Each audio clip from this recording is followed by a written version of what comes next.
So is the whole show about fathers? Hello, welcome.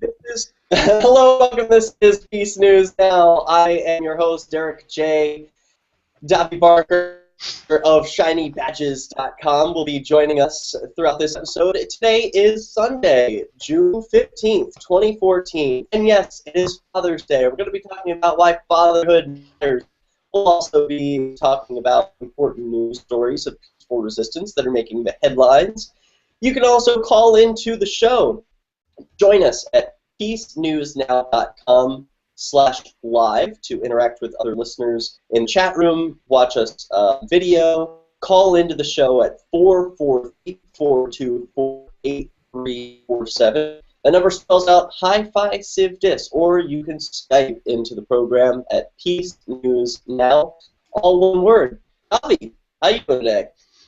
Pretty good. How you doing? I am excellent. I just came back from a sine wave at the Cheshire County House of Corrections, otherwise known as the Keen Spiritual Retreat, where my friend Rich Paul is behind bars for violation of probation. And he is suffering behind concrete walls, but it brightens everyone's day to see people waving and holding peace signs and waving flags, and it was really cool to be able to see some of the prisoners.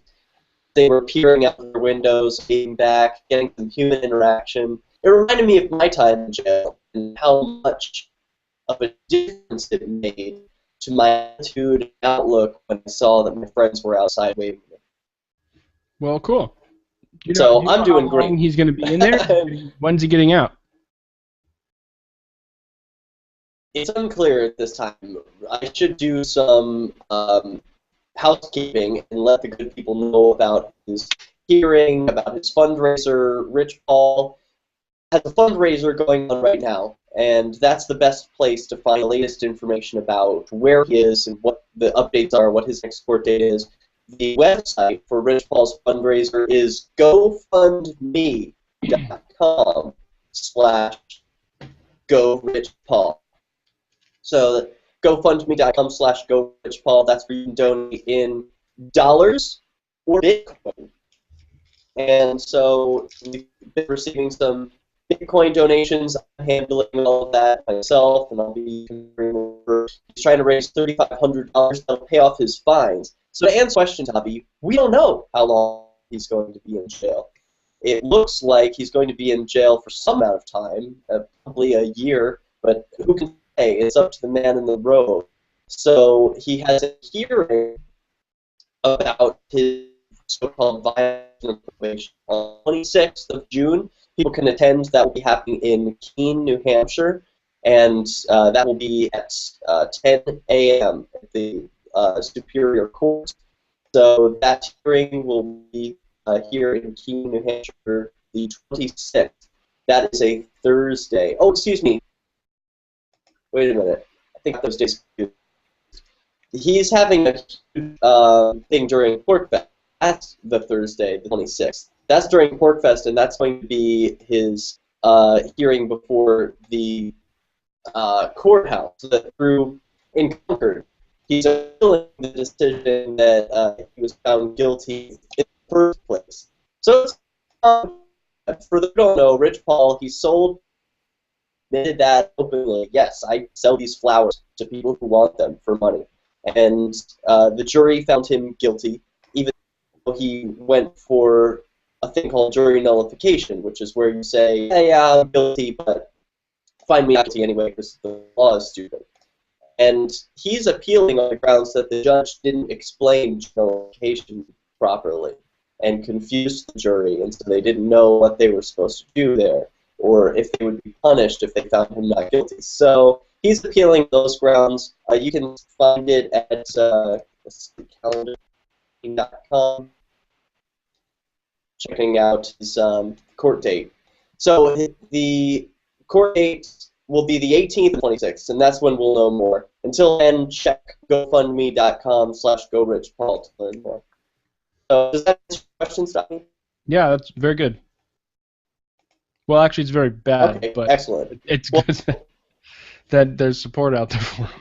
Yeah, you know what you can do if you can't make his trial dates. The best thing you can do is write to him mailtojail.com. That's mailtojail.com. It's a free service that you use to pen out a message and send it over to the jail. There's someone who prints out your message, stuffs it in an envelope, and sends it over to the jail so that he will get it. And you can send a new message every day. So why don't you go ahead and do that and let Rick Paul know that there are people out there. So yeah, I just checked it out on the calendar. Oral arguments will be heard in Congress this Wednesday, the 18th. So he's going to the Supreme Court of New Hampshire to appeal that original decision. That's happening this Wednesday, the 18th, and then the one during Pork Fest will be his I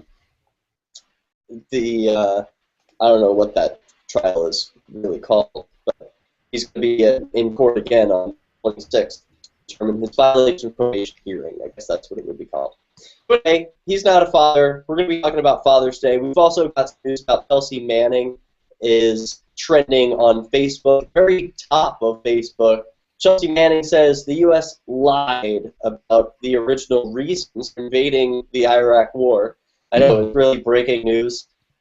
Then an Esquire piece about fatherhood that I want to share with you, plus news stories by fathers, like a father of three who wrote an op-ed to the local newspaper here in Keene, and other fun stories like Jeff4Justice sent us a video of him cop-blocking the LAPD while they park in a red zone and stuff their face in a restaurant. It's beautiful, beautiful what's happening with the cameras keeping the police accountable.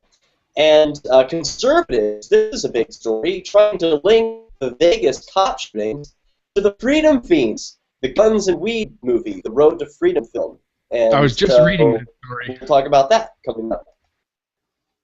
Yeah, that's big news. We definitely have to talk about that today. But first, I want to read some of these important statistics about Fatherhood. It is Father's Day here in the U.S. I don't know if it's an international thing, but there are some important facts that I think are underreported or they're just not known. And people should know this about fathers, how important they are to people's lives, especially during childhood, and the effects that it has when they become adults. So this story from WTAM.com, Bob Franz writes, Father's Day matters because fathers matter. Then he breaks it up for boys and for girls. Has a different impact on each gender, it seems. And this is about fatherlessness. This isn't just about fathers, too. So for lesbian couples, they are included in all of these statistics. When we talk about how fathers are, the studies show that parents, like when they have two dads or two moms, that still counts as like having a father. I don't know why that is, but that seems to be what the facts bear out. So for boys, quote, boys are significantly more likely to end up in jail or prison by the time they turn 30 if they were raised by a single mother. Specifically, McLennan and a colleague found that boys raised in a parent household were more than twice as likely to be incarcerated compared with boys raised in an intact married home, even after for controlling for differences in parent income, education, race, and ethnicity. Research on young men suggests they're less likely to engage in delinquent or illegal behavior when they have effective attention and monitoring of their own mother and father. And for girls, about 1/3 of girls whose fathers left the home before they turned 6 ended up pregnant as teenagers, compared with just 5% of girls whose fathers were there throughout their childhood. Dramatic divide was narrowed a bit when Ellis controlled for parents' socioeconomic background, but only a few percent points. We're going to talk more about fatherhood and stories of people resistance. Plus, I've got a long story from you from Esquire.com. Plus, your calls are welcome. Our Skype line is wide open. PeaceNewsNow.com/live is where you can watch video and join the chat room. We'll be right back after Strip to the...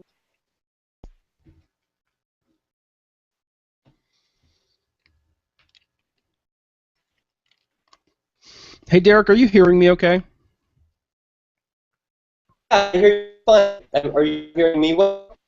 No, I'm getting a lot of that sort of like max headroom, sort of like digital distortion, sort of between syllables. I can make out what you're saying, but just barely, and it's pretty unpleasant. I'm so sorry to hear that. I'm hearing you just yes. Yes. I know that tomorrow, and I will get them sent to the hotel. Megan gave me the address. Okay. That sounds like Daryl. All right. Thanks. Thank you. Hey, Davi, I just checked my. Did you hear that from Daryl, by the way? Yeah. Okay.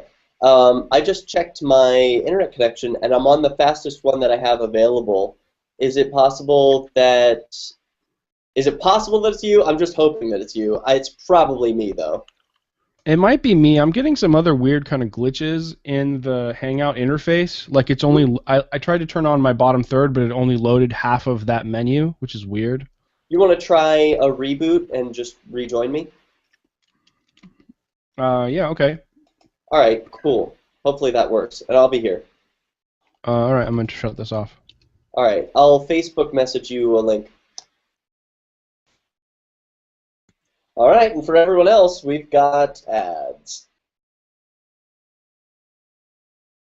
No, but really, I should put up my regular advertisement. This is for Peace News Now. If you want to support the show, if you like the content that you are hearing and are about to hear, then you can send a donation via Bitcoin by scanning the QR codes that you see on your screen.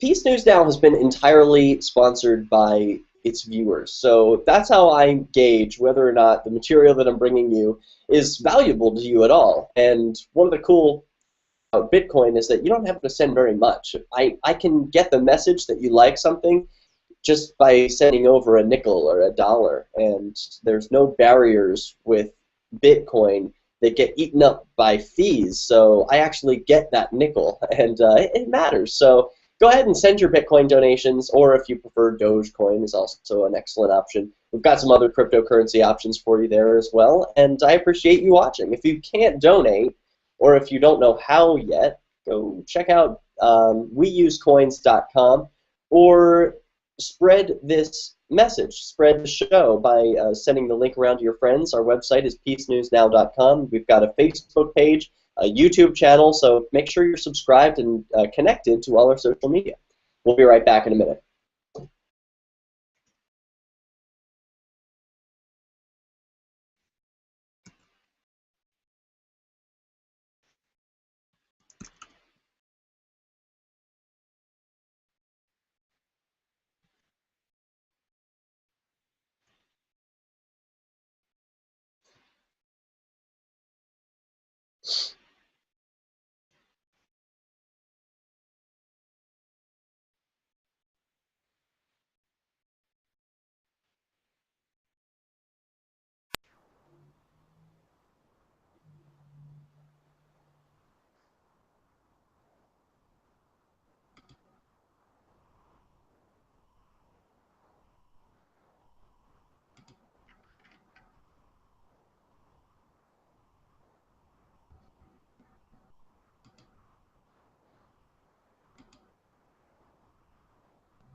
Welcome to Peace News Now. We are live this Sunday, June 15th, 2014. It is Father's Day.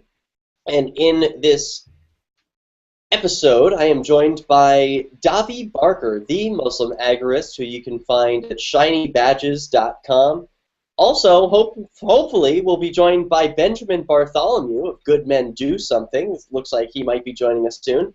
So, Davi, are you connected with us? It sounds like we were having some technical difficulties earlier. Are we in? Are we sounding good? Yeah, I can hear you fine now. Excellent. That's what I like to hear. Well, we're talking about fatherhood and why it matters. And I had a good upbringing. I had a good father and a good experience with being a young person and being raised by a father. And I read about this disturbing trend that's making its way around social media called End Father's Day. And I've never been a huge fan of the Hallmark holidays, like Mother's Day and all these obligatory gift-giving holidays that seem to spring out of nowhere. But I think fathers get a bad rap. I don't think they get enough cred. I think it's a tough job. It's an important job. And in popular culture, dads are sort of frowned upon as doofuses and not something to be celebrated. Certainly not something to run to for strength. And I think that's a shame. And I want to be a part of helping change that culture to a place where fathers are respected and revered. And it's something that people want to be. People want to be good fathers. That's the kind of future I want to see. Sure. I could go either way on whether or not Father's Day is good or bad for that, though. I mean, like, what's the argument? Well, it's a reminder, at least once a year, that Father's Day, that fathers exist and are important. It's a day set aside for celebrating them. Like, that's just a special thing. I think that's good enough. Like, there doesn't need to be. It's not like there's any special requirements. Just a card or something. It's not too much to ask. So there was a great article that was in Esquire that I read, and it was by a man named Stephen March. The title is Why Fatherhood Matters, and his answer is because society crumbles without us. And I don't think he's being terribly hyperbolic there. There's a lot of importance to fatherhood and the foundation of a family. And years ago, I don't think I would believe that future me would say something like that, because I was like so hardcore liberal and like just raise babies in test tubes and parents don't matter. And but I've seen that it is the case that the way parents interact with their children has a huge influence on the behaviors and attitudes of those children when they become adults. So Sure. He begins the article, when you ask men when they became men, they typically say they became a father, when you ask men when they became men, they typically say when they became a father or lost a father. My father, in this picture, became a man when I was born. I became a man when I lost him. He says, death generates an amazing amount of paperwork. When my father died, unexpectedly, aged 64, nowhere near ready, I was dropping off my son at school. After the initial downpour of oblivious grief, bureaucracy had immediate demands. The family needed to approve an autopsy since he died on the street without witnesses right there in the open. His body had to be moved. Where? Under whose authority? Somebody needed to sign to recover his belongings. And, of course, there was the obituary, which cost about $800 per paper. That's how they get you. Enough to give me pause even when directly confronted by the clearest evidence that I would ever receive that you can't take the money with you. It's almost as if the world decides to support mourners by the arrival of a tidal wave of busy work. Then, in the afternoon, I was to pick up my son from kindergarten and tell him that his grandfather no longer was. I dreaded it. How was I supposed to explain what made no sense to me? My father and my son had been so close. The night before, they'd been out for ice cream. As I arrived at the school, I ran into my wife's cousin, a good guy whose own father had recently died. He had the misfortune to ask a guy whose father had just died, "How you doing?" I told him. Instantly, he stuck out his hand and shook mine. It was weird. We laughed at its weirdness at the time. He later told me he was embarrassed by the gesture, but I came to realize it made perfect sense. He was congratulating me. That day, on that walk, I had become a man. As masculinity continues to undergo a constant process of redefinition, fatherhood has never mattered more. Having children has always been a major life marker, of course, but the demise of other markers of masculine identity has given fatherhood outsized importance. The old religious rituals gave way long ago. The post-dynamic capitalism of the moment has taken away the replacement methods of proving yourself. Making a living is principally a sign of good luck. Owning property is a sign of your parents' status more than it is your own. Combat itself is gender neutral. Only fatherhood is indisputably masculine, which is why when you ask men when they became men, they usually answer when they became a father or lost a father. And men want kids more than ever. Since 1965, according to new research from the Pew Research Center, the amount of time fathers spend with their children has nearly tripled. In 2011, the largest study of singles ever undertaken showed that currently, young unmarried men want children slightly more than young unmarried women do. Another study showed that men not only want children more than women, but that they also become more depressed and jealous when they don't have them. At the same moment fatherhood is gaining this overwhelming significance in the lives of men, it remains widely mocked in pop culture. Fathers on TV come in two principal varieties: Mr. Mom and Fat Pig. The most popular shows of the past 30 years have all been about family, and have all had a failed dad at the center. The Fat Pig is Homer Simpson, a man who worships a waffle stuck to the ceiling, but the purer expression is probably Family Guy's Peter Griffin, the farting, mentally handicapped narcissist whose subsidiaries amount to $1 billion in revenue. The Mr. Mom type was defined by the defeated, confounded Raymond on the ironically titled Everybody Loves Raymond.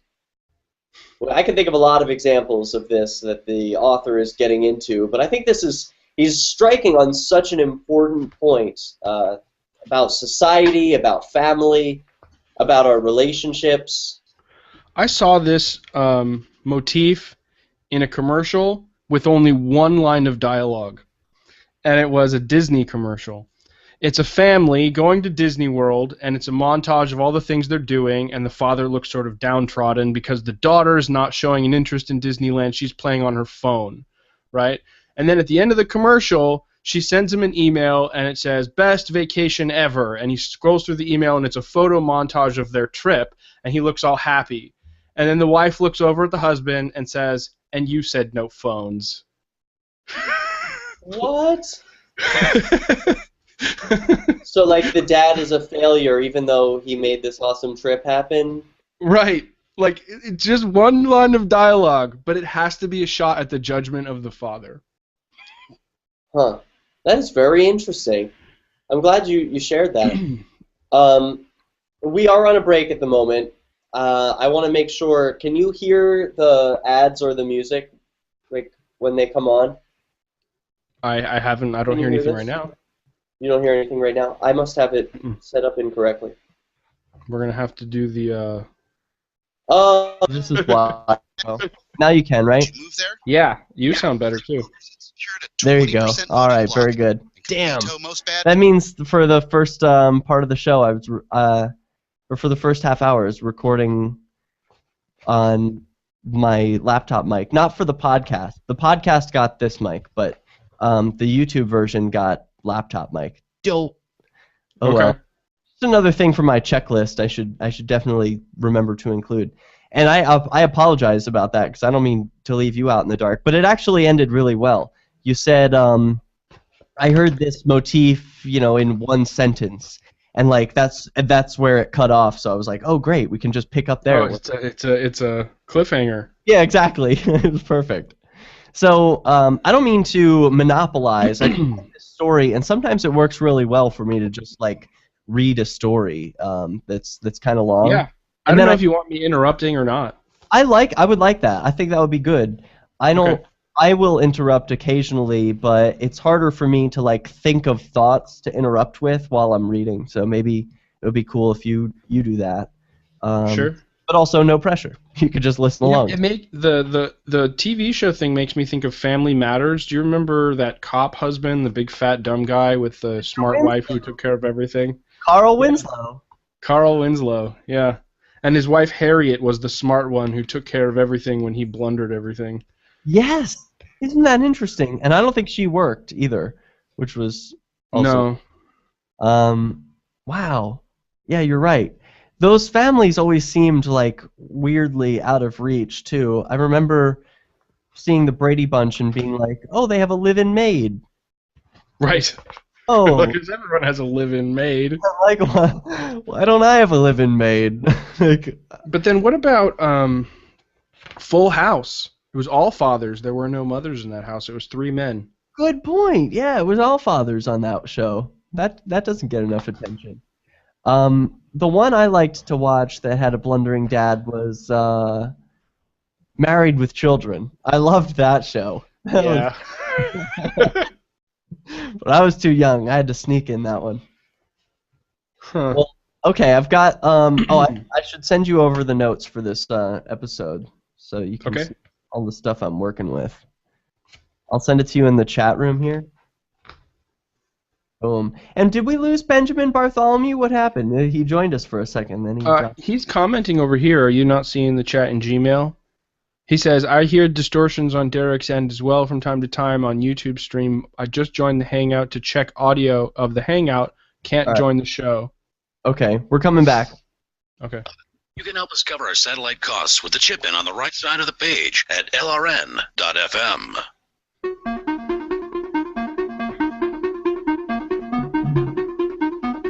Welcome back to Peace News Now. We are live this Sunday, June 15th. It's Father's Day.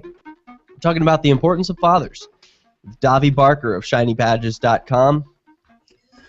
We're getting into an article from Esquire. And later on, I want to get into some facts, statistics about fathers. This is sort of a personal account. It's peppered with a couple of facts here and there, but it's really more of a personal account of the importance of fatherhood. We continue. He was talking about the different pop culture dads who are big failures, and during the break was talking about, he brought up Full House, which is a show entirely... It's the opposite. It's Full House is like the sitcom version of 3 Men and a Baby. It's 3 fathers and no mothers. It's a father and 2 uncles. And as a result, there is no blundering father. They're actually all pretty competent, even though they're comedians and they mess up sometimes. It's another father figure who fixes things. But I was also talking about this Disney commercial, and it sums up this motif or this attack on fathers in like one sentence. And in it, it's a family outing to Disneyland, and the father is very sort of proud that he brought his family to Disneyland. And the older daughter is playing on her phone, and she's not paying any attention to what's going on around her. And he keeps looking over at her, and she's playing on her phone, and he looks disappointed that she's not like enjoying this trip. And then at the end, he gets an alert or a text message or an email on his phone. He looks at it, and it's from his daughter, and it says "Best vacation ever." And he scrolls through it, and it's a photo montage of their family at Disneyland. So she was composing this montage, right? The only line in the commercial is the wife looking at the father and saying, "And you said no phones." And that's supposed to be this big punchline joke, right? That ha, everyone's going to laugh at the dad, even though he put on this awesome trip for everyone. Right. Made it happen. He's probably in the driver's seat of the car in the commercial. But yeah, he said, let's not be on our phones. But then, of course, they're all on their phones, so he got overruled. And then that turned out to be the right decision anyway, so the father was sort of an idiot, right? That's all communicated in one line of dialogue. Yeah, that's pretty beautiful that they were able to package so much in as marketers, but it's unfortunate the message that they chose.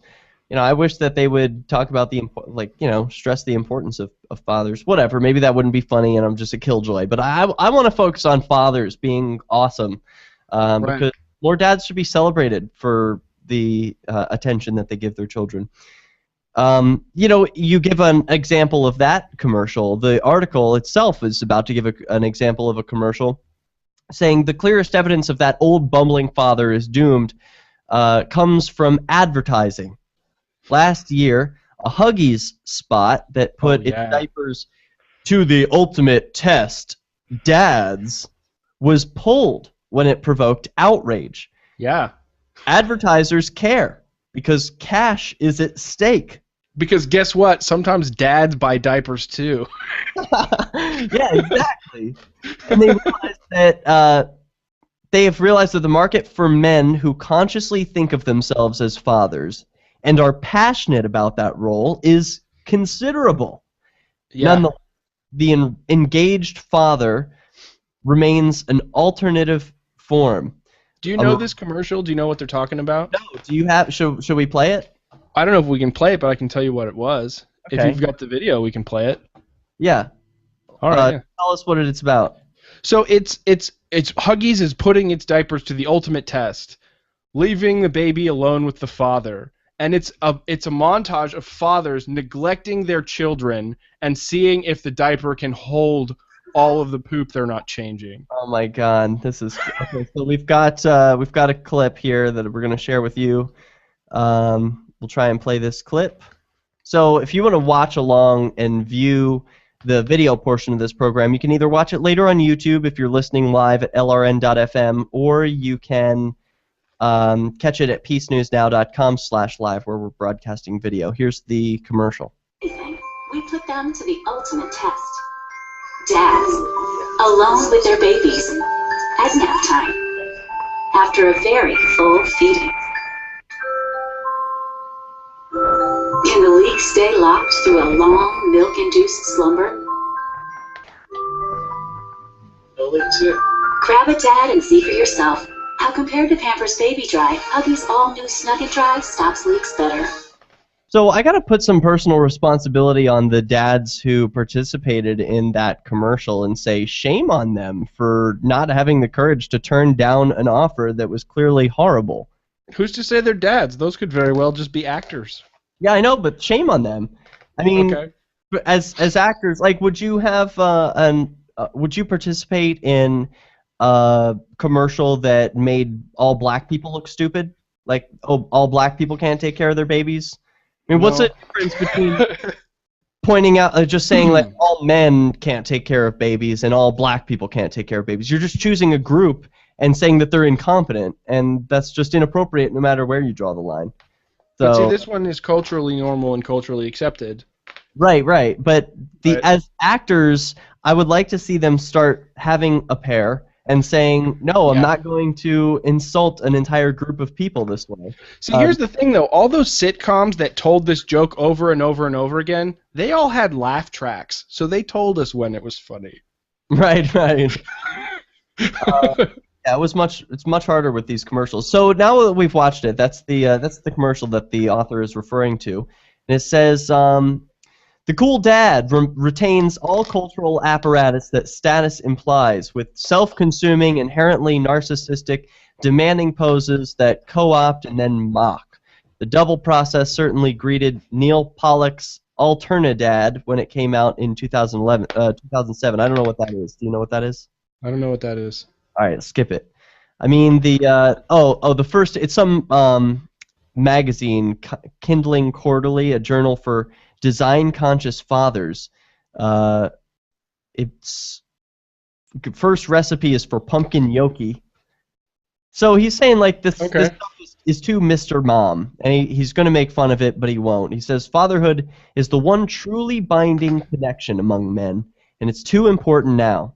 I feel bound to other fathers in a way that I don't experience in any other capacity. If you've ever wondered why new parents are so unbearable to be around, especially for people who don't have kids, it's because they're overwhelmed by the strength of their personal transformation. Like teenagers who've lost their virginity, new parents have been inducted into a new secret, and that secret is all that matters to them. The secret seems, at least for a while, to be the whole world. That is pretty cool. I don't know what that's like. I've never been a parent, and I don't intend on being one anytime soon, but it seems like a special club. Like something about life would seem a lot more real to you. Like, oh, I'm participating in life. I'm like the grass in the fields and the clouds in the sky. I'm all one with nature. You're not a father, are you, Davi? I'm not a father. I was 18 years old when my youngest brother was born, though, and a lot of people confused us for father and son when we would go out. Yeah. And so, I mean, I mean, I'm not going to claim that makes me like a father, but I mean, I do get some of it. Like, you know, I lived in the house with him and helped with baby stuff, and I got to see how quickly he got bigger and be completely astounded by that. And now he's like 13 or 14, and he's like a whole little person that didn't exist before, you know, with his own opinions and his own, like, he's a fan of The Daily Show. And he's like, where did this all come from? This person came out of nowhere. That is really cool. But, you know, that doesn't mean that I do what my father does, right? Like, my father, like, financially supported him and, you know, was the father who was there all the time while I was in college. So kudos to him. Well, I wonder if you can relate to some of the points that they're making about fatherhood, especially that it says it's a marker of class, and that, well, I guess you wouldn't feel that way. You wouldn't hang your head differently because you didn't actually have this child. I don't know. Well, maybe you do. I'll hear your thoughts when we return. We've got more from this article from Esquire plus news stories. Chelsea Manning is in the news at the top of Facebook, so he's making real news when PNN returns. This Your Family Today tip. It's real news when it hits Facebook. Yeah, you know you've hit it big when people are talking about it. But isn't that true, though? So, I don't know how much of this article I want to skip. Some of it. I think I can get the rest of it in the next segment. Then I've got stories. There are like so many Free Staters running for election. I want to talk about that. Ian Freeman is running for governor of New Hampshire. There are like, I don't know, 5 people running for state rep from Keene. That's amazing. Are any of them running against each other? That might be a really fun debate. Yes, I believe they are. I believe Cool. there are people running against each other, and that's what I think is so cool. Like, I never was into the political solution of things, but here in New Hampshire, there are so many elections that go uncontested that why not just throw your hat into the ring? What have you got to lose? If people go and they only vote to pull a lever, blue or red, you're at least giving them the option to choose another lever, you know, like... Sure. So... You know, in Survivor Max, Mark Warden is governor. Really? Yeah. I didn't know that. That's awesome. What's the best way to catch up on Survivor Max? SurvivorMax.com? SurvivorMax.com is where you buy the book, but the best place to get updates as far as, like, you know, what's been going on with the second book is Facebook/SurvivorMax. Okay, Facebook/SurvivorMax. Hey, I was talking to Rich Paul. We're going to have a daily check-in. So he's going to call every night at 9, and I'm going to record that call and put it online so that, like, he can have a, you know, connection to the outside world sort of thing. So people can, like, write him messages. I'll send his messages along. Cool. Yeah, so it's kind of cool. He's like, he's back on the outside. He's going to have a podcast sort of thing. He'll have a virtual presence. Yeah. And I know, it's hard when you're behind bars. It's hard to have a virtual presence. So that's what's going on. What else? What other news stories? Oh, I forgot to put the video up at PeaceNewsNow.com/live. I was saying it was there, but it wasn't.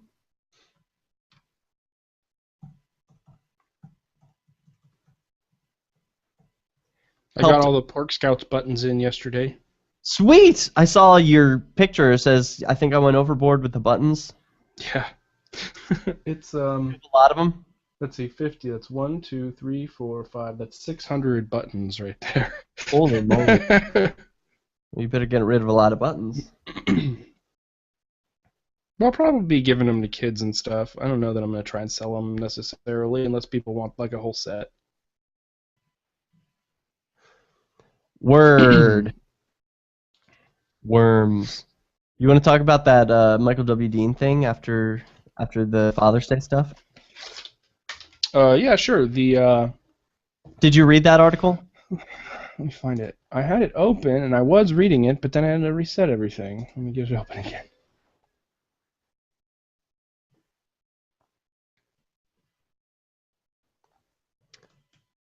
Okay, we're back in 20. I'm just updating PeaceNewsNow.com/live so that people can see us in video form.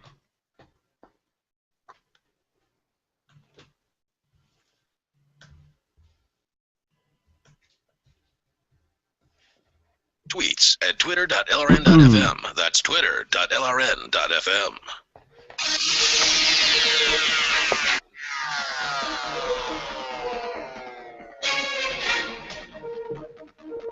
Are you a father? Maybe you're thinking about becoming a father. Call into the show. 443-424-8347 spells out hi-fi civ dis, as in civil disobedience. You can also Skype into the show, Peace News Now. Davi, you are not a father, neither am I. But you are like a father in that you raised a young child from the age of 18 to older than that. Well, his parents were involved.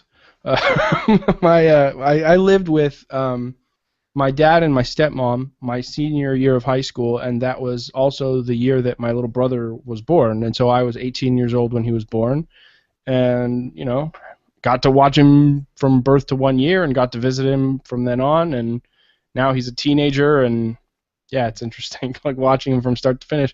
Because my immediate younger brother is 2 years younger than me, and so a lot of his infancy sort of disappeared in the fog of memory, whereas my youngest brother I remember from the moment he was born, Right. And I was an adult carrying him around as a baby. Like, he could have been mine if I had been more irresponsible in high school. That's pretty.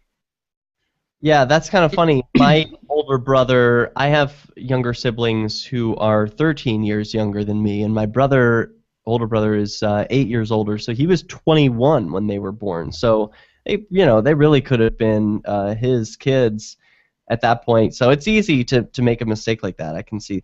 But the author of this article seems to think that fatherhood is in a crisis, and seems to believe that fatherhood would remain in a crisis even if it gains, as he puts it, wild significance.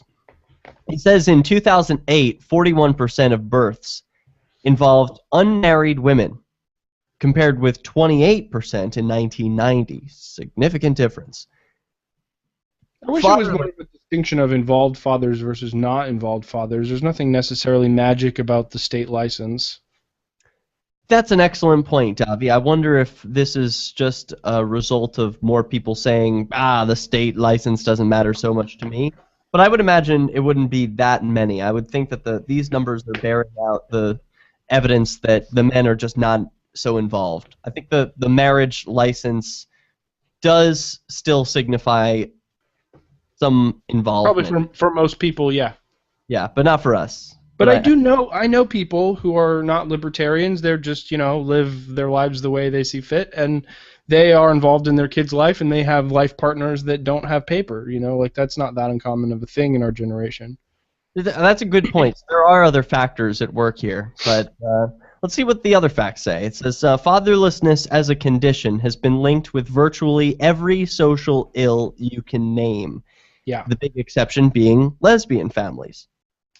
Young men who grow up without fathers are twice as likely to end up in jail. 63% of youths who commit suicide are from fatherless homes. 71% of high school dropouts come from fatherless homes. Now, they're saying this doesn't correlate with lesbian couples. So if two women are raising a young boy, these statistics don't bear out for him. Correct. That's interesting. So it's not necessarily the male role model, it's the two-parent household. Yes, I think it is. Although I would think that, yeah, because like your gender doesn't have that much to do with child rearing. Like, it's not important that you be a man to raise Right. children. It's important Like, that you probably wouldn't find a correlation between, like, effeminate men and macho men, right? Like, it's about there being a parent, right? Right?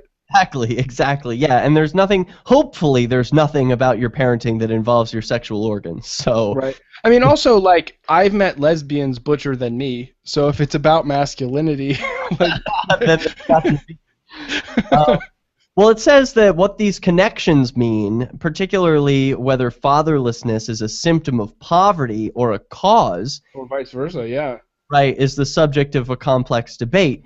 And neither political party is willing to deal with the consequences of the connections, though. The Well, left, are they considering, like, welfare policy? Because I know one of the problems is that if a woman is a single mother on welfare and she gets married, suddenly she gets less money. So there's this huge incentive not to get married. the author is a liberal and probably won't admit that. So thank you for pointing that out, because he's going to Okay. be missed. Well, it's, one of the many causes involved in this problem, That is one of the causes of the issue, certainly. He continues, the left looks the other way, fearing the stigmatization of single mothers and wallowing in the vestigial critique of family structure as a whole. The right loves to talk about family values, but lives in a fantasy about what those values are.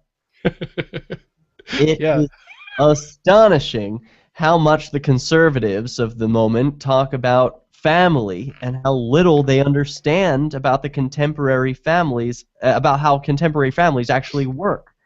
I suppose they must retain their indulgent vision of 1950s men and women. Otherwise, they might have to ask themselves what the cost of arresting every black man who ever took a puff of marijuana and separating them from their children might mean for those communities. They might have to think about maternity and paternity leave. If conservatives ever did stop to take a look at contemporary families and contemporary fatherhood in particular, they might discover a source of great strength. The appeal of fatherhood, its newfound position as a requirement of the good life, is that it is a real duty. It binds you to other people. It binds you for real to a woman. It's the only thing that still can. Sex is basically an exchange of pleasantries now. Marriage is instantly reversible, a negotiable contract. But fatherhood is real. As I walked, and then he continues back to his original story. On the day of my father's death, as I walked to pick up my son, I had no idea what I was supposed to do. And I also knew that whatever I would do would matter enormously to my son. Naturally, I tried to imagine what my own father would do. His importance in my life had never been more vivid.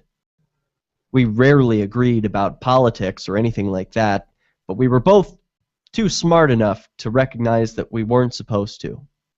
He grew up in poverty, managed to educate himself through the military, and was very interested in poetry. Became a venture capitalist and then a professor, and walked the 88 Shrine Buddhist pilgrimage in Shikoku in Japan. His own father died when he was 8, yet he managed to turn himself into a man of the world. I've always been interested in political systems that enable personal growth like his, and in the definitions of masculinity that empower people to break out into the world as he did, rather than curl away from it. But on the way to the school, such subtleties didn't matter. The switch that had flipped was binary. My father had been there when I needed him, right up until that moment. I brought my son back to the house and sat him down in the living room with his mother. I told him his grandfather was dead. He wanted to know if that meant he would never see him again. I said yes. Then he started to weep. The lesson was harsh for a 6-year-old. People are there, and then they're not. He threw himself into my arms. I was his father.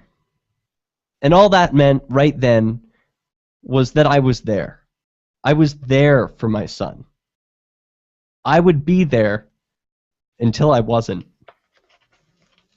And that was enough. That's how it ends. Well, I thought that was a beautiful story, and it's exactly what you say, Davi. It's not about masculinity. It's not about being a man. It's about being there, and that is so important. So that's what Father's Day is about. I think is if people are still lucky enough to have their fathers around, thanking them for being there, or not. If Father's Day can be a tough day for people who don't have fathers or who don't have a good relationship or whose parents weren't there for them.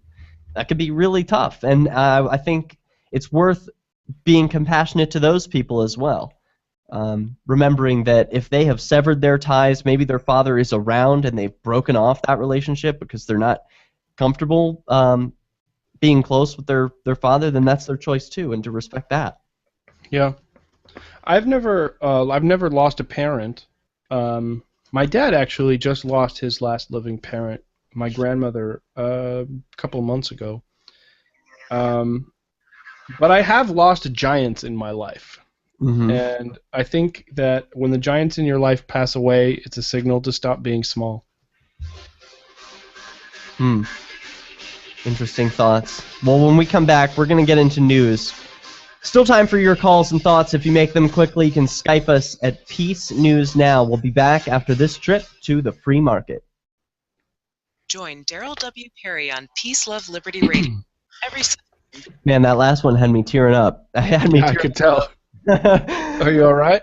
Yeah, I'm okay. I'm good. It's just the visual got to me. It's like, oh, this poor little kid, and he's crying. Like, you know, I always had an easy time with death. I don't know why, but when I was 7 years old, I remember my dad explaining to me that his mother had died. And I was very close. She lived next door, and I was very close with my grandmother. And I didn't even know because she had been hiding the fact that she was dying. So it was also somewhat of a shock. And little 7-year-old me was just like, okay. Like, all right. And they're like, that means you won't see her anymore. I'm like, oh, okay. And it was just, it didn't Get it? No, well, I got it. But it just didn't have that emotional effect of being like horribly overwhelming and tragic. And I feel like it should have been. I feel weird about it that it wasn't. But that is how it went. So, you know, when I see this, when I'm reading this story about this father talking about this, telling his son and everything, I'm like, oh, good. Well, it's touching. That's all. So coming up, we've got a good story of. I did want to close on some Father's Day facts and statistics. Sure. There are some important things to bring up there. Plus, I got a transition for you. We're both talking about the Freedom Feens because we're co-hosts because Nima Vedati is on paternity leave. Whoa! That's a hell of a segue. That's perfect. Yeah, we should do that. Okay. We'll do that after some. We'll do fatherhood facts and statistics, then talk about that transition, and then we'll talk about the Freedom Fiend story. It's perfect. Perfect. Yeah. All right, that's what we'll do for next segment. And since it might not fill up a whole segment, you might want to check out a video that's at the Free Thought Project. It's titled, I titled it in the notes, Kid Leaves Cop Speechless. And I think it's important as part of a Father's Day episode. I'll move it up. Move it up here. Because the kid, obviously, he got his courage somewhere. Is this the would you rather I was your father and the kid's like, yes? Is that the video you're talking about? Oh, no, but that's horrible. There was a let me see. This kid refused to be harassed. Oh, okay. No, there was a video. This was like an old like I don't know, one of these old like talk shows where everybody's supposed to fight, and they did a like scared straight thing where they brought in a drill sergeant to like yell at this kid because he was being disobedient at school, and the drill sergeant yells at him and says something to the effect of, you better shape up, because if you don't shape up, well then, you're going to be stuck with me. I'm going to be your new dad, and I'm going to make your life a living hell. Is that what you want? And the kid's like, yeah. like because the kid lost his dad. That was why he was acting out. Man, And, that is so amazing to me. There's something I don't get that I clearly don't get it yet. I don't know if I ever will, but about fatherhood and human relations. Like, plants need water and sunlight, and it seems like humans need parents. Yeah. Like, weird. What is that about? Is it just I don't know. too big a job? We need 2 eyes and 2 ears and 2 hands too. I mean, maybe it's a binary thing. Maybe we're just sort of built to have 2 perspectives on everything. Yeah. Well, it's sort of weird. It sort of bugs me out a little bit. Because then there's polyamory, families that can have multiple parents, and from what I've read about that, it's just more better. More parents, more better. Yeah, I've never seen statistics, but the kids I've known who are raised in polyamorous relationships, they all seem perfectly happy. Like, I've never known them to be like depressed or suicidal or whatever. And they also seem to escape a lot of the sort of teen angst. Like, when they're teenagers, they seem like full adults. They don't seem like kind of bratty emo teenagers the way most of us do. Cool. Yeah, that's a good point. Well, there's that. There's also a video that is completely awesome. I don't know if you've seen this. It was at photographyisnotacrime.com the other day. The fastest way to get through whatever? No. Cops handcuff man for, quote, questioning authority. Great. Good for him. That is actually That's the charge. Yeah. That's illegal now. Questioning authority is illegal. Authority is unquestionable. It was freaking hilarious because, he's just talking to them like a normal person from his car, and he should be able to be on his way. And he's got like tinted windows, and the cop's like, "Get out of the car." And he's like, "For tinted windows? Like what? Why? That doesn't make any sense." And the guy's like, "Get out of the car now." And he's like, "But will you tell me why? I don't get it. Why would I need to get out of the car for tinted windows?" And get out of the car. So he is done making the demand. We have to search your windows. Yeah, I'm gonna arrest you. So he handcuffs him, and he says, "For what?" And it's like, "For questioning my authority." So it's like, wow. All right, sir. I'll just grab my ankles now. So, all right, we'll be back soon. 50, labeling them all foreign terrorists. The strikes destroyed between 6 and 8 houses in the area, beginning overnight. What did Daryl say? Did Daryl want you to tell me something? Say ethnic didn't you hear him? The primary No, it was all jarbled. I couldn't make it out. Oh, he was saying he'll ship your book tomorrow or something. I don't even know what he was talking about. The Pakistani Taliban claim to be coordinating with the Islamic movement of Uzbekistan. Here he is now, though. He's talking. He's so dedicated making that report. The nation's tribal it's areas, awesome. And so inspiring. Almost always followed He's got the most like conventional, traditional radio host sounding voice of anybody, I think. All the victims as terrorists. You think so? This has been radio voice. FPP Radio. He sounds like he belongs on the radio back when people used to like wear a 3-piece suit to do radio. You know what I mean? Like. Yeah. 38-year-old little boy Nick Weber talked to Onion reporters about his passion for fast cars. I want to do for one episode of Peace News Now. I was reading a story in one of those old radio announcer voices of about 1/3 of girls. It was fun. I can't even do it, but Gardner Goldsmith does a great job. He does a good radio voice. All right, I forget what we were coming back with. What are we coming back with? You want to read some statistics about fatherhood?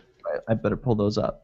Or did you do that already? No. You read a couple, I think. We're going to talk about Nima, and then that's how we transition over to the video with the kid who gets pulled out of the... Or no, he leaves the cop speechless.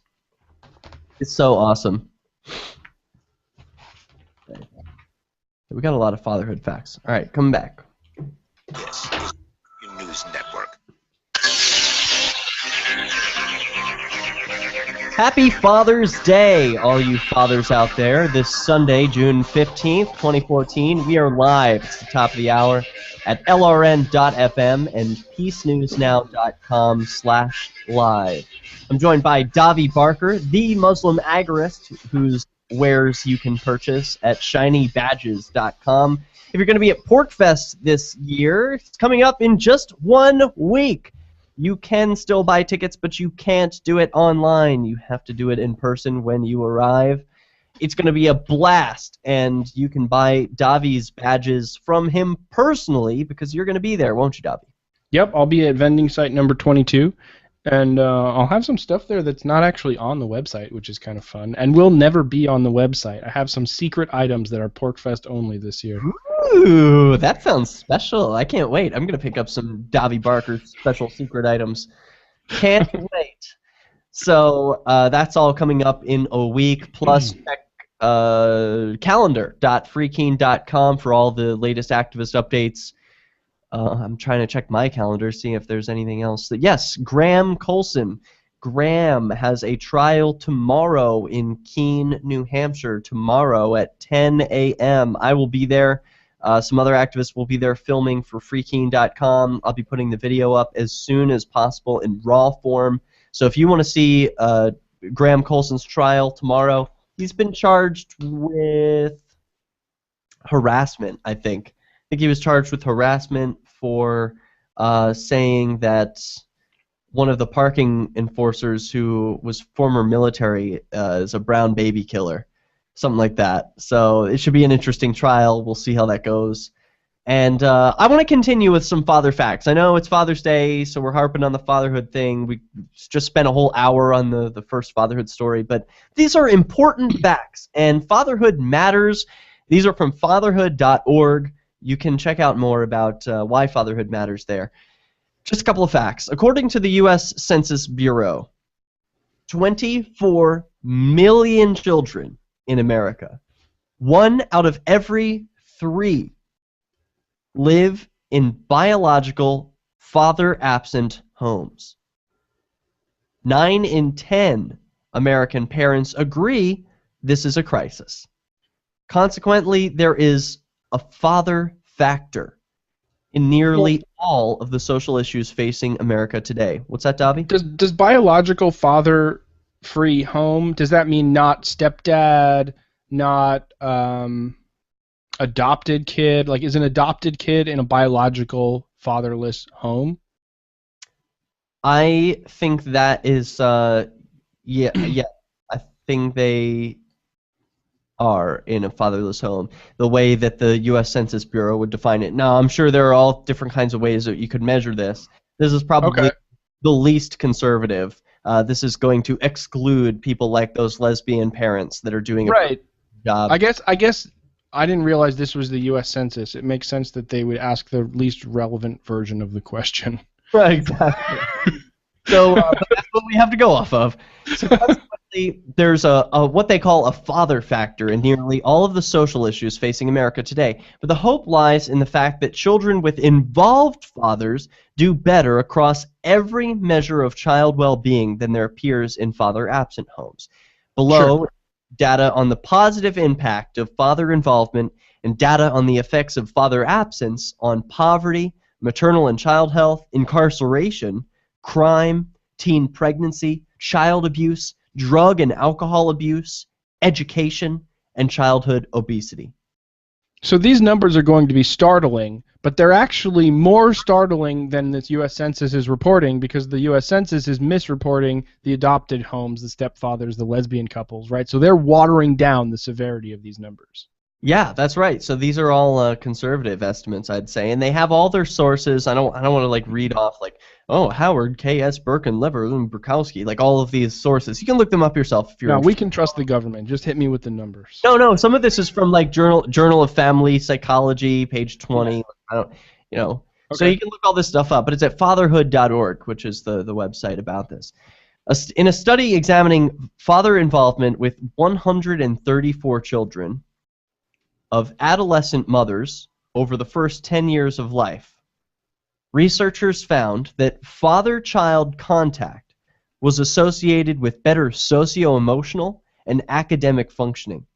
The results indicated that children with more involved fathers experienced fewer behavioral problems and scored higher on reading achievement. This study showed the significance of the role of fathers in the lives of at-risk children, even in the case of non-resident fathers.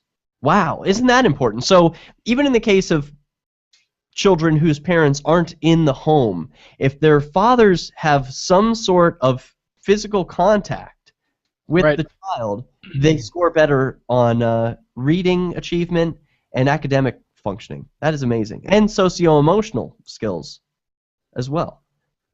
What about poverty? Children in father-absent homes are almost 4 times more likely to be poor. Child-absent homes, 4 times more likely to be poor.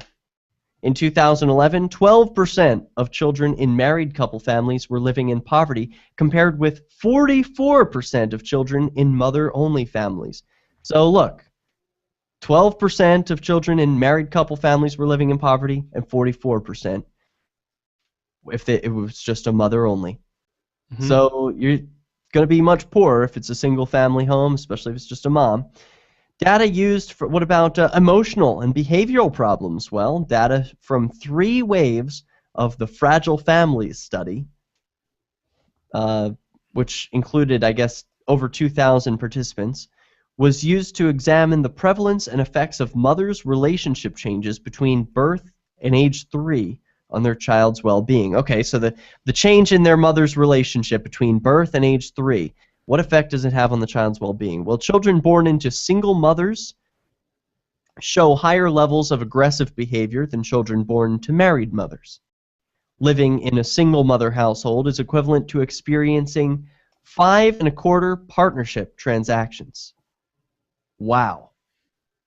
So the impact, living in a single mother household is equivalent to experiencing over 5 partnership transitions.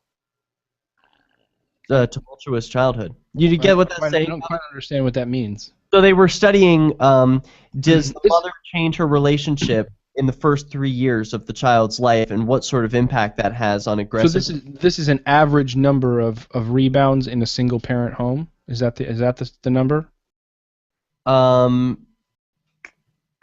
it seems like... oh, I don't know. Maybe that is the case. I interpreted it differently as being the equivalent of what a child would experience. Like if a mother has 5 1/4 partnership transitions or remains single, I guess it's the same. I'm not really clear on that, but it seems like it causes emotional problems. Okay. What about maternal health and child health? Well, infant mortality rates are 1.8 times higher for infants of unmarried mothers than for married mothers. So children are going to live longer or have a better chance of making it after birth. Father factor in incarceration. Even after controlling for income, youths in father-absent households still had significantly higher odds of incarceration than those in mother-father families. Youths who never had a father in the household experienced the highest odds. Crime. A study of 109 juvenile offenders indicated that family structure significantly predicts delinquency. Teen pregnancy and sexual activity, child abuse, drug and alcohol abuse, childhood obesity, and education. All of these. I'm just skipping over a handful of them. See childhood obesity.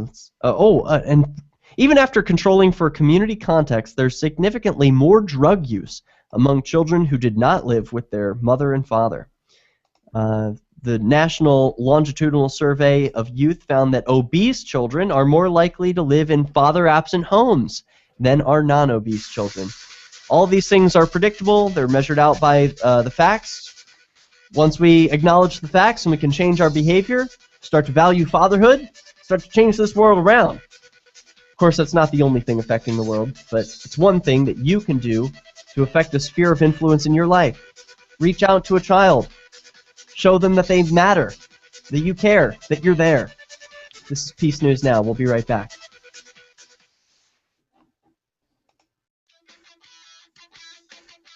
Liberty activists around the country Okay, I'm are done with the starting to father realize stuff. Politics alone Okay. won't- Sorry, I think I coughed right into the mic. I meant to mute the mic, but I think I turned off the camera. spreading ideas and I connecting with totally those didn't around notice you. that. I think you By did it starting right. Liberty on the Rocks Maybe. Network, you can make a difference by uniting I feel libertarian bad thinkers. also. Find out how much Can I be totally honest? I feel a little bit bad or guilty about covering this topic because my dad was awesome. Like, I had a really good childhood, and I feel guilty about that because so many people didn't. Like, I think it's the case that most people didn't. Yeah. Most children were abused and neglected, and I wasn't. I had a really caring, loving upbringing where, like, I know physical touch and contact is really important. Like, my dad would wrestle with us, and I'm like not a wrestler type of person at all. But like, there was a lot of physical contact and a lot of hugs, and Yeah. that stuff is so important. So talking about it, saying like, this is what you should do, is so much easier when that's not what was done to me. I guess it's like I like need to read. I don't know. Do you know what I'm saying? Like, it sort of feels Yeah. like I don't know why guilt is where you're going, but I think I get what you're saying. Well, it's not guilt because I didn't do anything wrong, but it's like, I don't know. I hear you. I have kind of a mixed bag, like my parents got divorced when I was 6 years old, and so I have that upheaval. But then they both like remarried, stable relationships almost immediately afterwards, and both of those people became active parental figures. So I have like 4 healthy parental relationships. That's really not right. And not a lot of the sort of like back and forth parents are dating strangers. Like, I don't have any of that. Oh, that's good. So I sort of have both going on. Like I have the divorce in my background, but I also have really good parental relationships. So did the divorce upset you a lot? Yeah, for a little while, I think. But that's another thing. My folks split when I was 9, and I was not upset by that either. Like, how I was talking about my grandmother died, and they were like, "Oh, your grandma's dead. She's not going to be around anymore." Like, this was the same thing. It was like, we're splitting, or we're getting a divorce. We're not going to live together. Stoic. Yeah, and I was just like, okay, that's what you have to do. Oh well. I don't think that's how I would react now. Like, if I had known more about how important it is for the development of children that parents stay together, I would have been like, no, guys, stick it out. Like, do it for me. But that wasn't the attitude I took. I totally didn't know. So coming up, I'm not even sure I would have been better off. I mean, like, both of my step-parents have been so influential. I think that I might have been worse off in a situation where both my parents were unhappy. That is interesting. All right, my name is Matt. Ooh. This is Bradley. Bradley's getting pulled up. Started the video too early. I've got the video ready for when we come back. We're coming back in 30 seconds. I've got to get some water. I'll be right back. .cc and books at shop.fpp.cc. Find FPP online at fpp.cc. That's fpp.cc, as in Creative Commons. Listen to LRN.FM on any phone, anytime. 213-493-0309. That's 213-493-0309.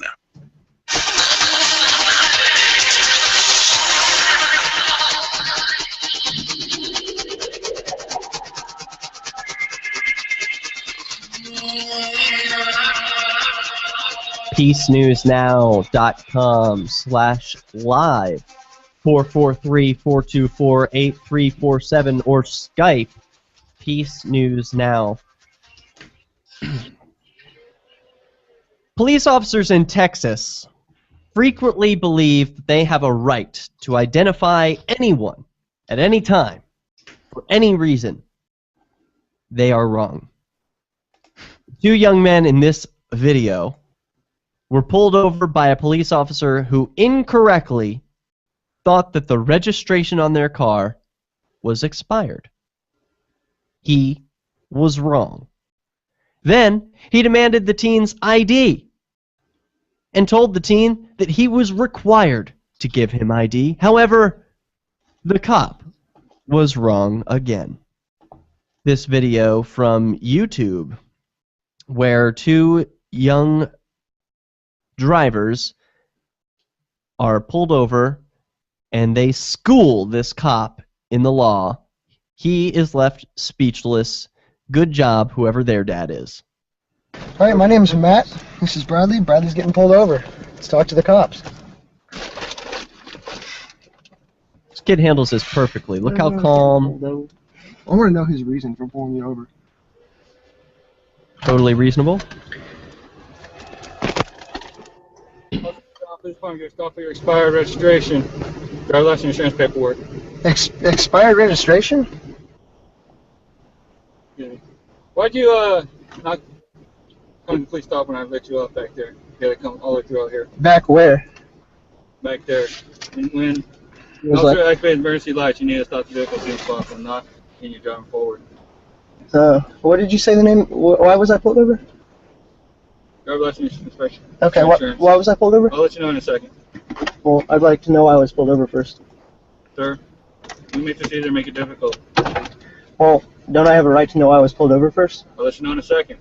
Well, I don't have to present identification. Have I not been wrongfully done? Excuse me? If I haven't done anything, I don't have to present identification. You have to present identification to an officer when asked upon. Not in Texas. Went back. Yeah. Right. I just like to know why I was pulled over. That's all. Alright. When I first looked at your registration, I thought it was expired. Okay. Alright? I looked at it again. That was my mistake. Yes, sir. I still need to see your identifications, insurance paperwork. I haven't done anything Right wrong. now, you're looking nervous. You're breathing hard. Everything tells me you're very nervous in the vehicle right now. Well, yeah, I got pulled over, but still, I haven't done anything wrong. So There's no reason to I present don't have in ID. the state of Texas. I don't have to present identification. Have I not done anything wrong? That's for a badge number.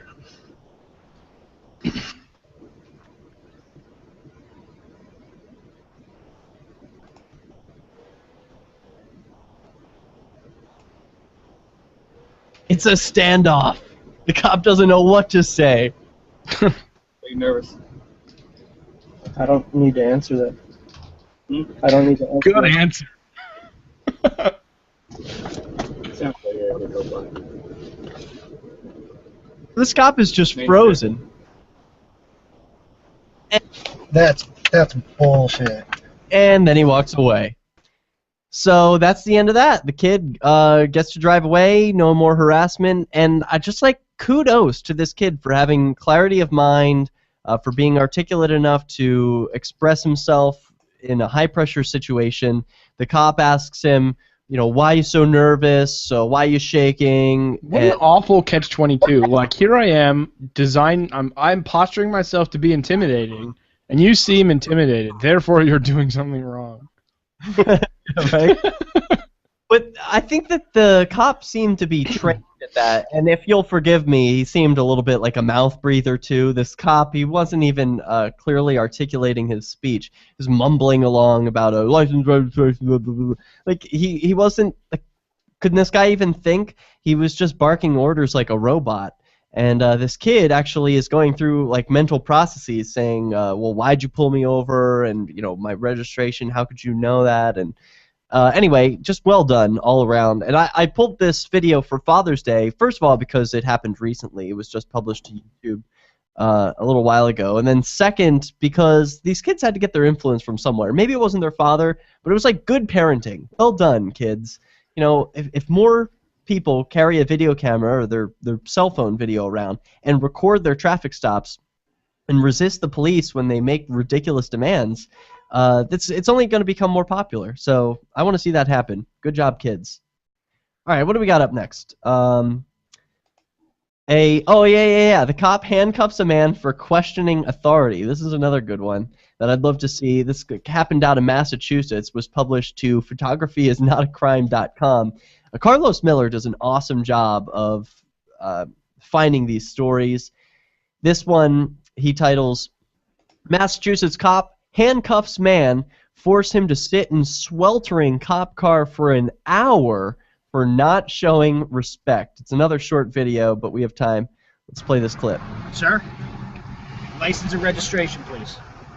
Alright, so you don't have to tell me why you pulled me over? After I get your license and registration, I will let you know Alright, why you I'm recording this anyways. Okay, sir. That's fine. So I have to give you my license and registration before you tell me what I was stopped Correct, for? as I requested for the 7th time. And that's the law, though? That's the law. What statute is that?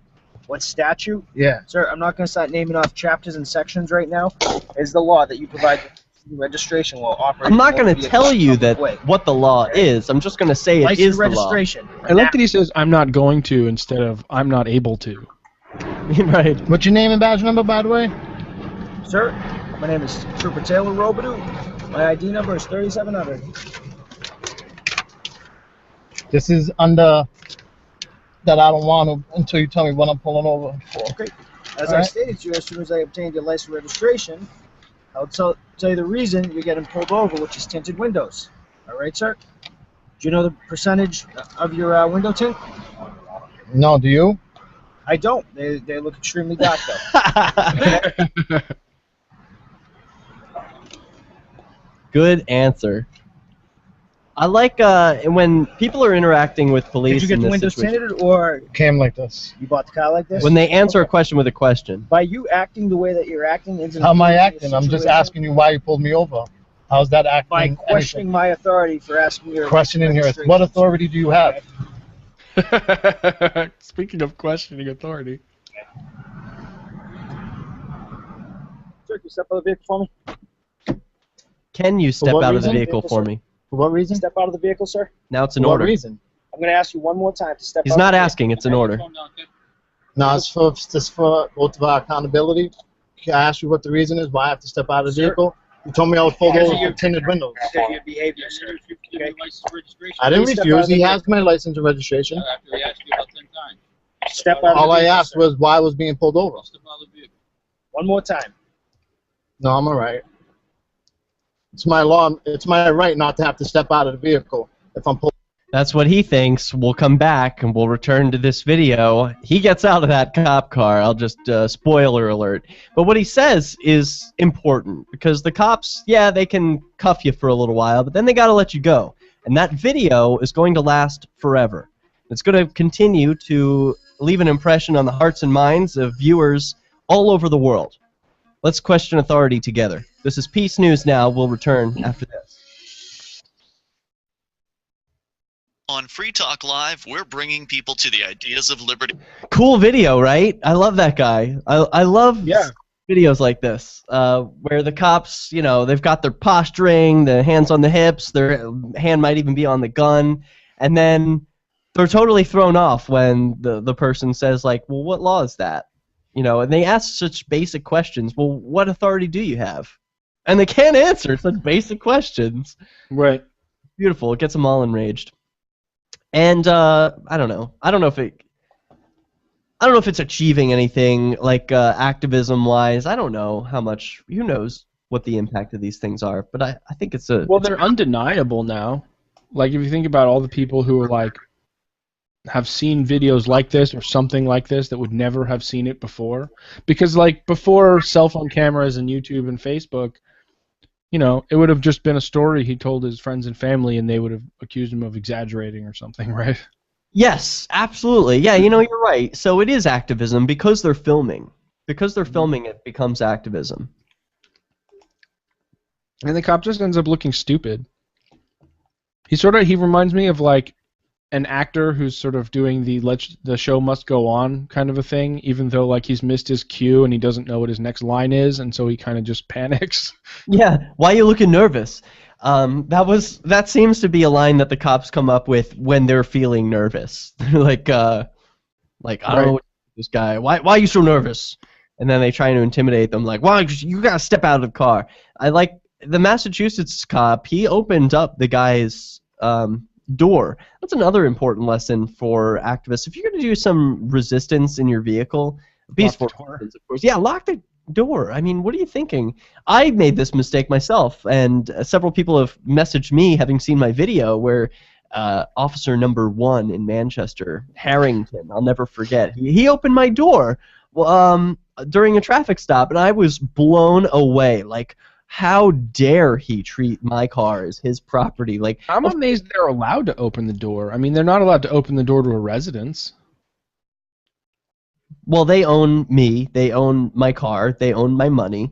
They own my life. So, you know, who am I to question his ability to just open up my car? You know, why not? Right. He was mad because I had only cracked the window a little bit, which is a move that I learned to do because, you know, who knows? They could reach in. They could claim that they smell something and then need to search it. So, you know, I just only crack my window when I talk to police, but sometimes they get real pissy about that. This was one of those times. So I can't wait to watch the end of this video. Plus, there was another video of a... Let's see, what's the best one going to be? Because we're almost at the end of the show. There was a video this week of a man who was interviewed at his doorstep by like a census poll taker or something, but it was some required survey, and the poll taker says, "There's no such thing as private property, sir." What? And it's like, what?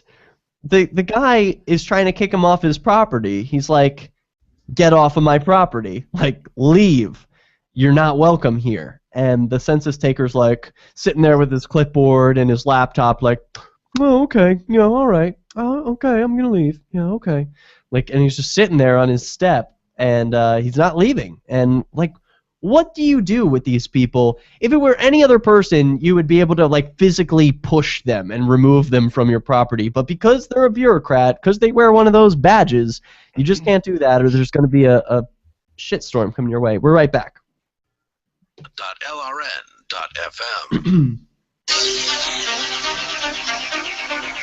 This is Peace News Now. We're returning to a shock video of someone peacefully resisting a Massachusetts cop saying, "No, I'm not going to get out of the car.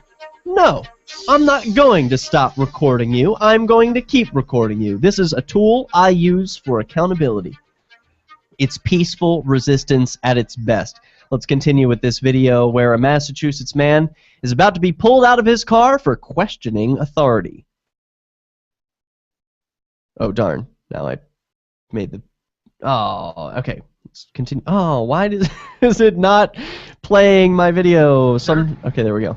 License and registration, please. Alright, so you don't have to tell Still... for tinted windows. Sir, step out of the vehicle. We have been extremely patient with you, okay? Thank you. This is harassment. Step out of the vehicle for tinted windows? Correct. That don't even make sense. Put the phone down. No. You can put it on the dash. Nope, I'm holding my phone. You don't have... No. Sir. You don't have... You cannot enter my vehicle. I don't give nobody permission to enter my vehicle. I'm shutting my vehicle off, locking my doors. Do not touch my personal property, please. Do not touch my personal property, please. He's reaching for his phone. Now he grabs his phone. What are you doing? Oh my God. The cop took the phone? Yeah, I'm out of the vehicle. The cop took the phone, and the man is laying on top of the cruiser. He's been pushed down by the police officer. He's laying on the cruiser now.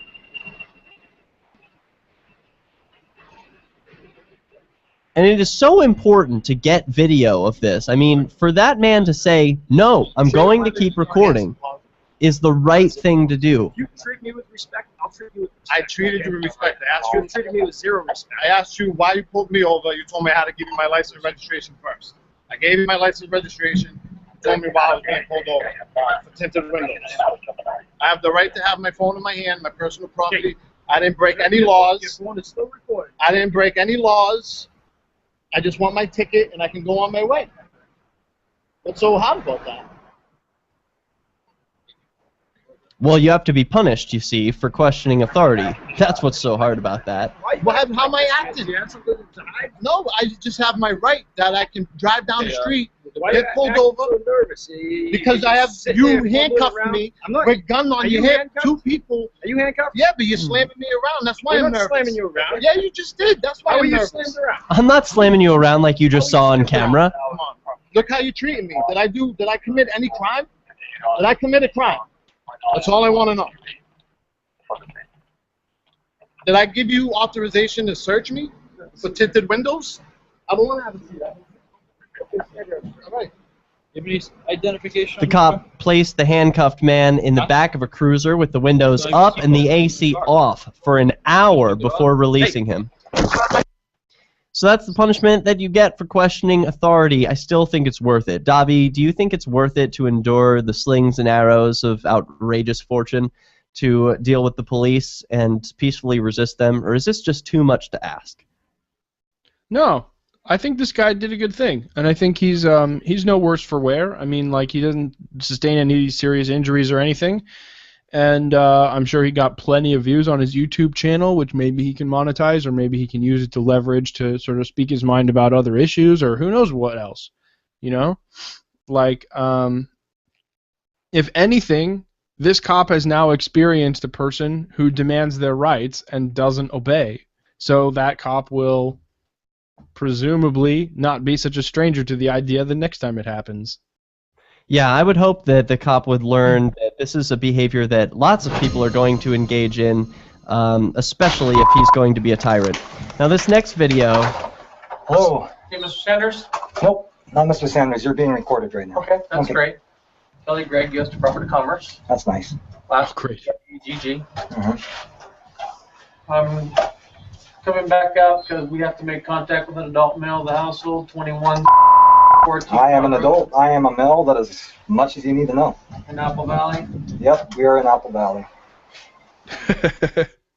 Showing the property owner to be Sanders. Does that person live at this address? I confirmed that last time to you. You confirmed what? Does live here, doesn't live here. I said this is the home of that person you named. Okay, is that person available? Nope. She's not? Nope. Do you know when that person will be available? I do not. See, I have to... 45 days ago, we sent you a letter in the mail. I have to begin by critiquing this man for being unfriendly. This is not the kind of treatment that I would like to have on both ends. I think that both people are being inappropriate as human beings here. We could offer a little more kindness, a little more compassion, a little more human conversation and understanding in these types of interactions. I understand one of them is a government bureaucrat who uses force and fraud and coercion and violence to achieve his means, and the other guy is just some civilian living in his house who wants What did you think was rude? I think that the guy who is behind the door, both people are being rude to each other. And he could be more frank. Like, I don't think it would be rude for him to say, "Excuse me, I don't want to talk to you. Please go away." Like, I think that would be perfectly acceptable. But for him to be like, "Yep, I just told you that. I just, that what I just said," instead of like responding to a normal human and just being like, "Yeah, I live here, but now go away." He should just be normal and be human. Like, I don't like this us versus them sort of mentality. Like, just treat every individual like how you would want to be treated. And that's a pretty good rule to follow. Anyway, let's continue. This is what happens when push comes to shove. Regarding the U.S. Census, this is a mandatory survey from the U.S. government. Mandatory survey. The U.S. Federal Code. Are you aware of that information? I don't answer any questions. Did you receive our mailing? I don't answer any questions. Are you aware that that this is a mandatory survey under U.S. Title 13? Are you aware of the Constitution? So, are you aware that this is a mandatory survey under U.S. Title 13? That is a veiled threat, and most people won't see it. They won't recognize what that actually is. But him saying... Is it because it has a consequence? Is that why?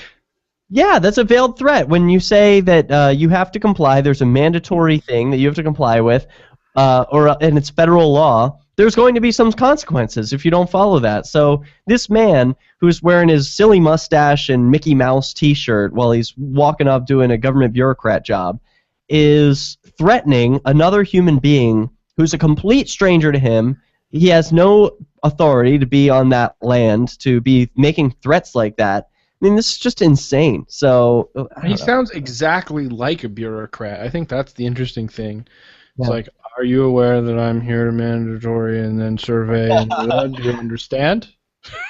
Like, He's got that bureaucratic monotone. It's like, I've said this 1,000 times.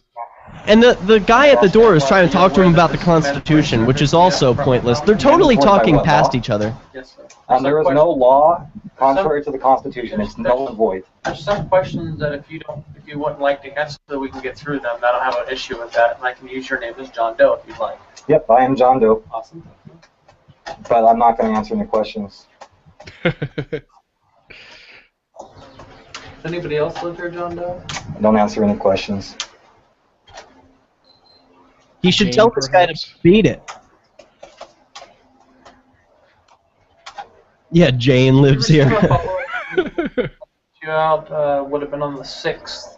It was a refusal letter from the United States Department of Commerce. I don't answer questions, man. Did you remember receiving that? I don't answer questions. Yeah, I'll go ahead and send you out another one via FedEx, and you have to sign for it. I don't really have to do anything. Okay. And he's chewing gum. He's so arrogant. Sir? I don't answer questions. Obviously, the 20th time that I said I don't answer questions. Of yourself, sir? No, he's just talking over him. This bureaucrat is so unfriendly. Now he gets the door shut on him. He walks away.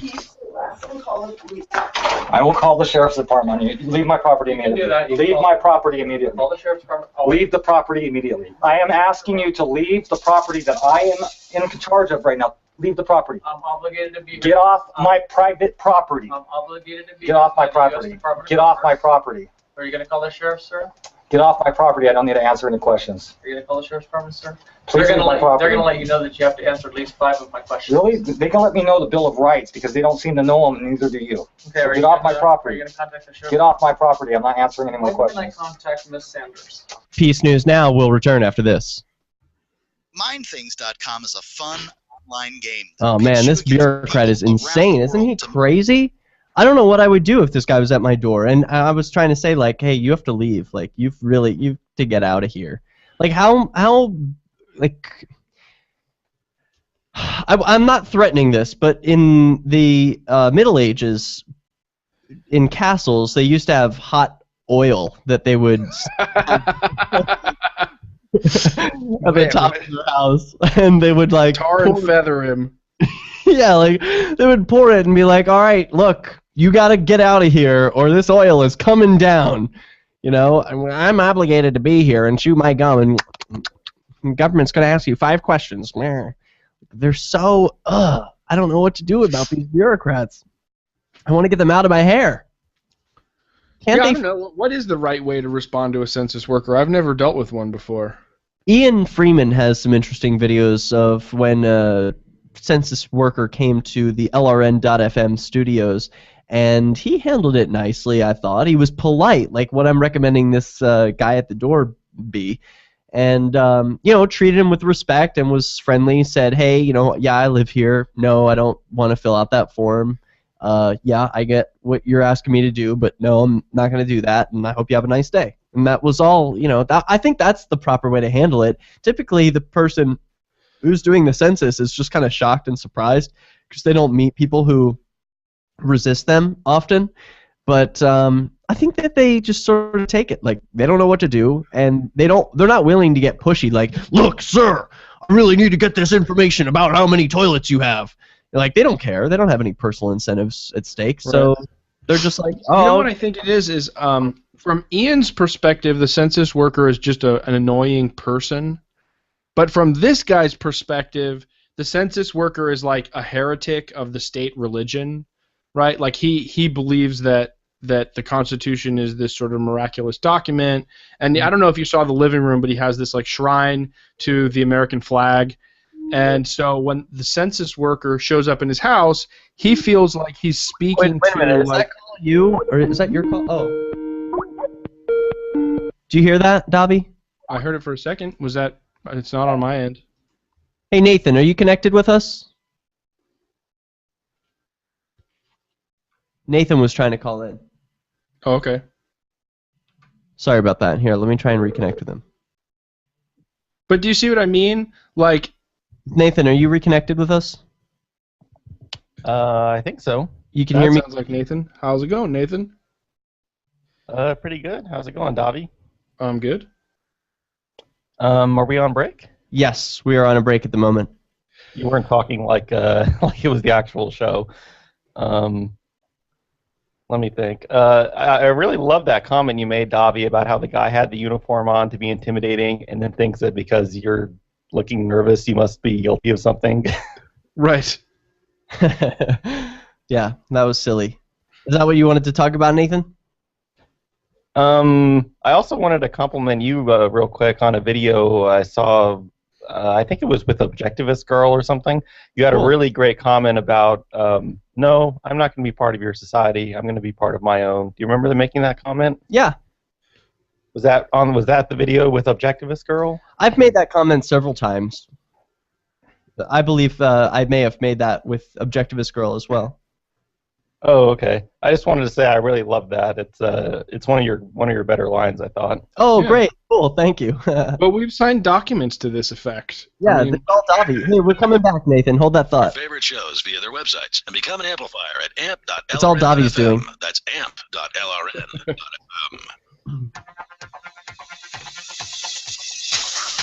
Go to ShireSociety.com. Sign the Shire Society Declaration.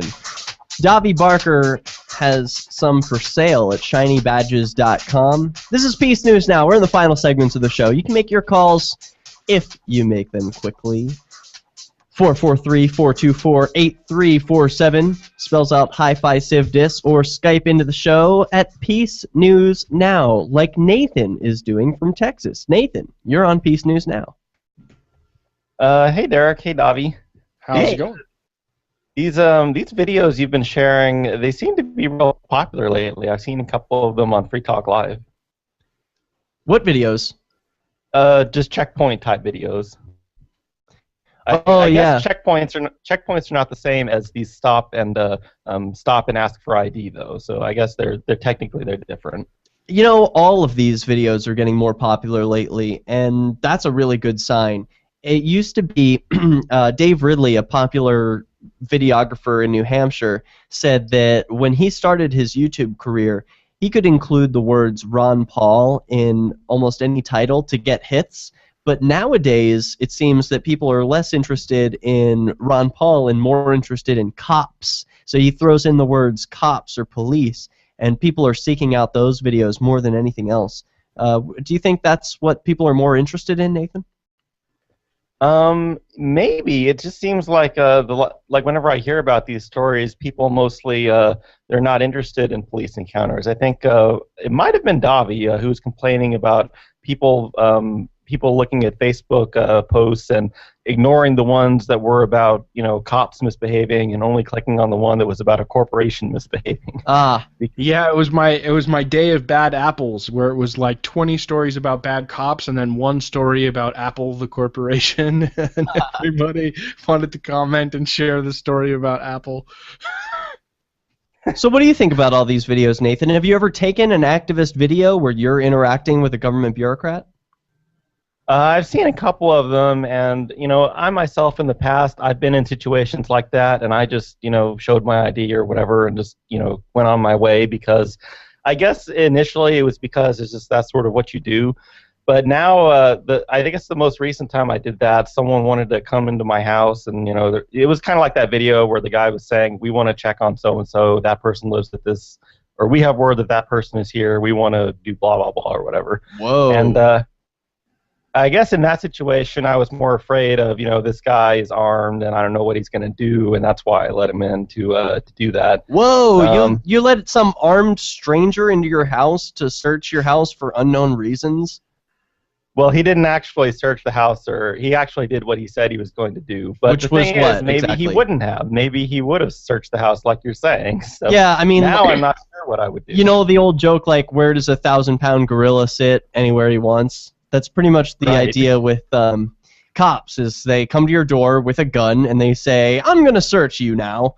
And you say, "Okay, you can have anything you want, including my virginity, sir, because you have a gun, and I will just do whatever you want." Well, that's really the most powerful argument, at least in my opinion, in favor of standing up for your rights, is that it's a slippery slope. If if you answer the first question, then they'll just ask another one, and then if you answer that one, then they'll just ask another one, and it's just kind of the same thing with like you say, with coming into your house or whatever. Maybe that's what they'll start with, and then maybe they'll look around, and then maybe. What if you just say pass? Like, what's your name? My name is this. What are you doing here? I'm doing this. Where are you going? Pass. Next question.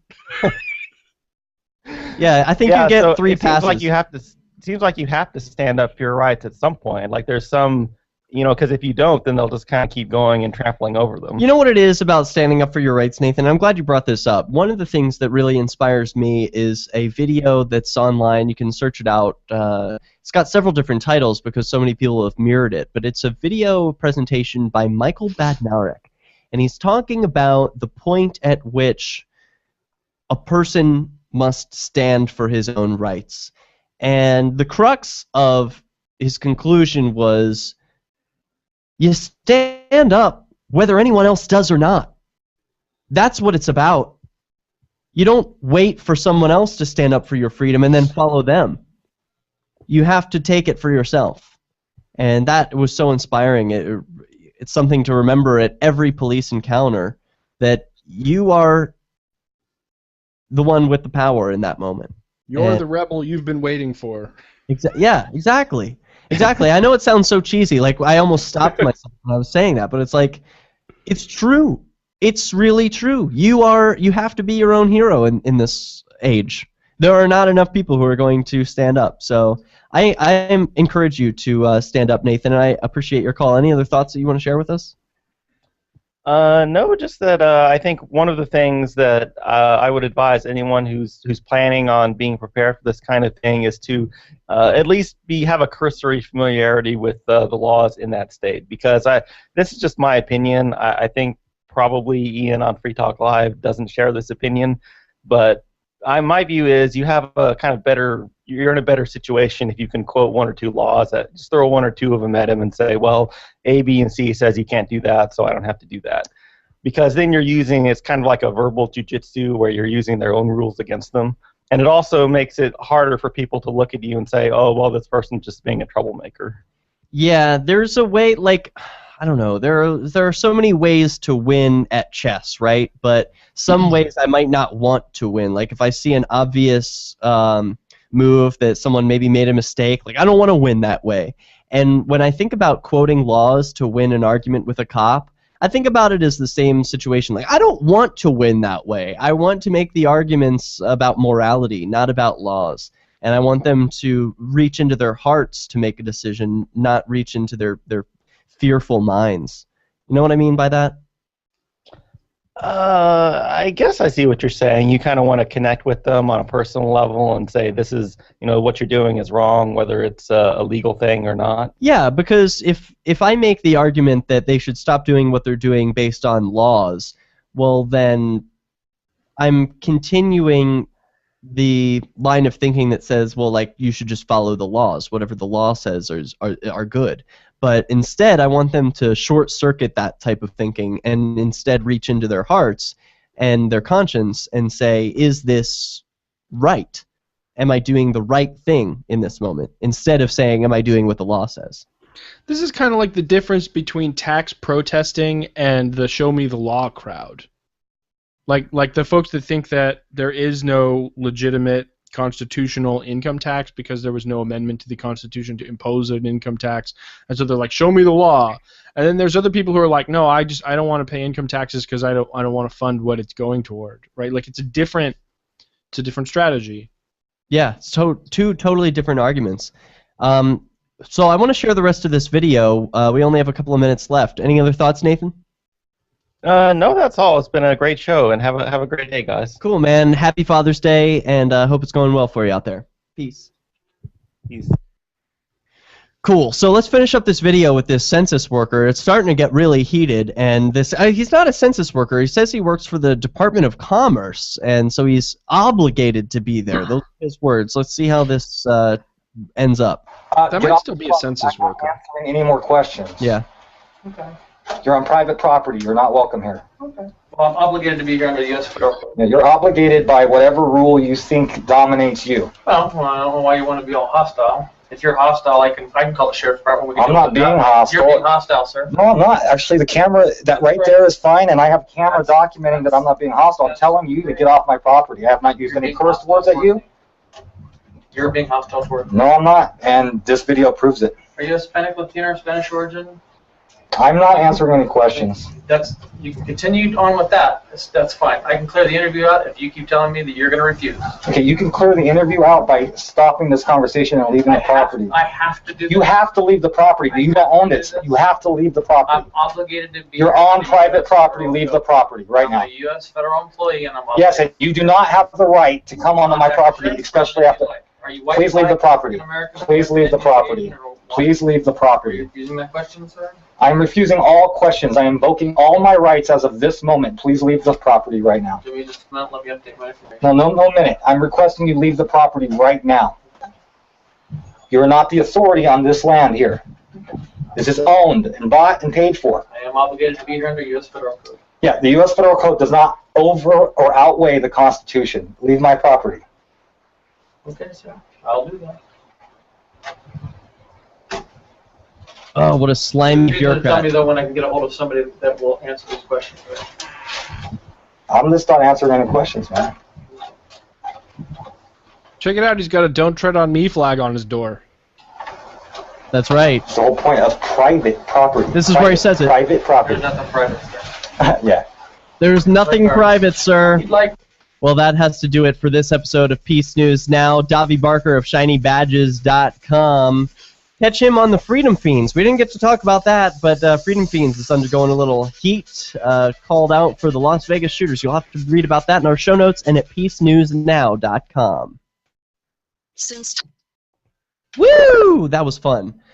Oh, man. I don't know how to feel about that, Davi. That horrible bureaucrat guy.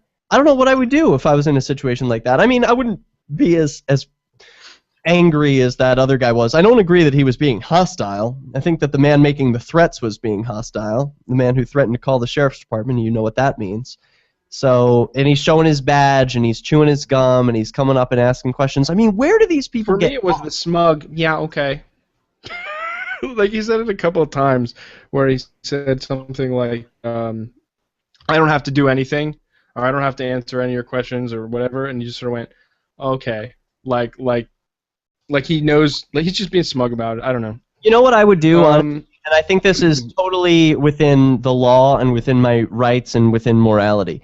I would get all of the guns that I have in my house and cock them. Just like, okay, like, leave now, and like, cock the next one. All right, go. I think that would do enough to just be like, you know, I'm allowed to cock my weapons in my own home. That's not illegal. No, they'll probably accuse you of brandishing or something. In my own home? I don't know. I don't know either, but if I live in California, the amount of things that you're allowed to do to defend your own property is always sort of like up in the air and never as much as I wish it was. So it's so frustrating. If someone's on your property and you want them to go, if it's not a bureaucrat, you can do basically anything you want. And if it's someone of the badged class, even this doofus with his mustache, his Mickey Mouse shirt, and his short shorts, is coming up to your front door and demanding answers about nonsense, then you can't do anything. Can't touch him. You can't even get hostile, you know, or else he's going to call the sheriff on you. So, I don't know. I think it's really important that people peacefully resist with video cameras. Obviously, I'm joking about cocking weapons. That's not going to solve anything. It's so frustrating sometimes to deal with these bureaucrats when it's a black hole. There's no one to talk to. There's no complaint department. There's nowhere to go to. You just have to get creative and think of new ways to interact with these folks. Well, I think that's going to do it. I'm going to go join Social Sunday here in Keene, New Hampshire. On LRN.FM, the Sunday edition of Free Talk Live is about to get started, so tune in for that. And you can catch Davi Barker at ShinyBadges.com and me at DerekJ.me, a new website that I've got where I'm broadcasting all my live videos and oh, cool. all of the videos that I'm taking here in Keene. You can check it out, derekj.me. I've also got old stuff, like my jail letters. When I was in jail, I took a journal, a daily journal of what it was like being in jail. You can read all that at derekj.me. Lots of fun stuff over there, so check it out.